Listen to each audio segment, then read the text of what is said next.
All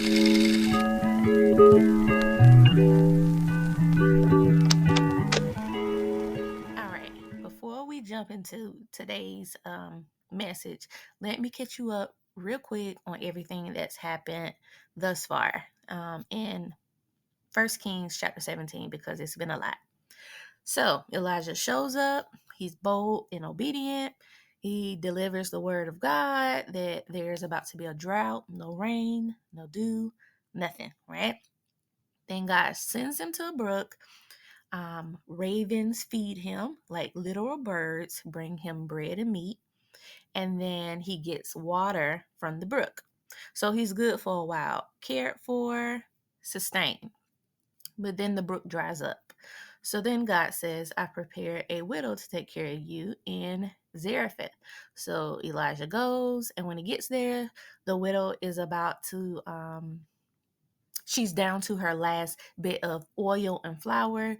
She's literally planning one last meal for her and her son before they die. And Elijah's like, before you do that, can you make me a little something first? That's bold, right? But she obeys, and that's when the miracle kicks in. The flour and oil don't run out. God provides day after day. Everybody's surviving in the middle of this famine. Things are looking up. And then her son dies.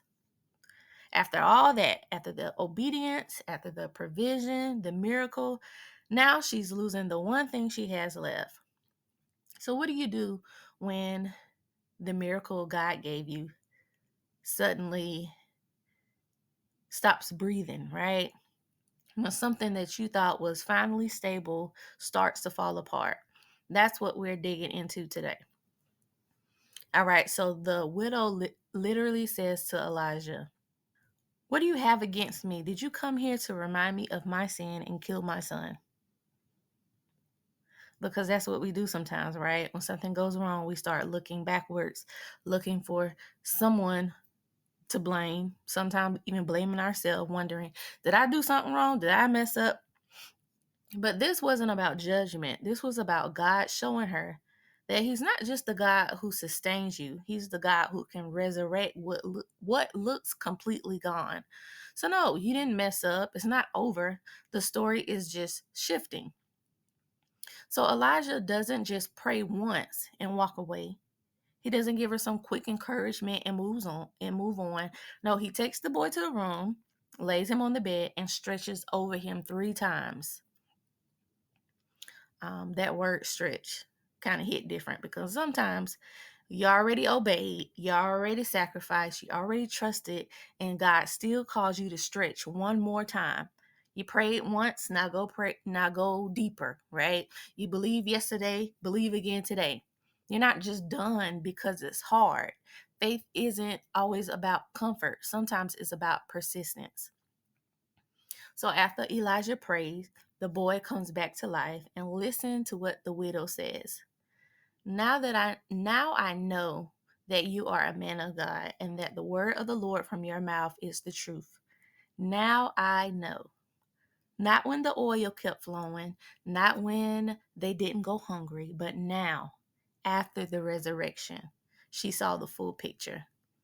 And there are some things in our life that might look dead right now, but God's about to bring them back just to prove a point, not to hurt us, but to show us his power, to remind us that he's still God after the loss, after the breakdown, after the heartbreak, right?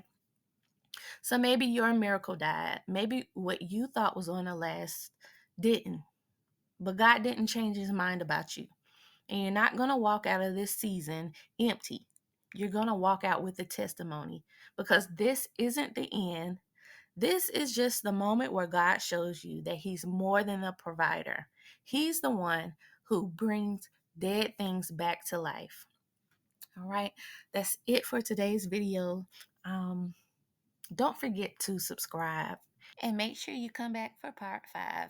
You don't want to miss it. Bye, y'all.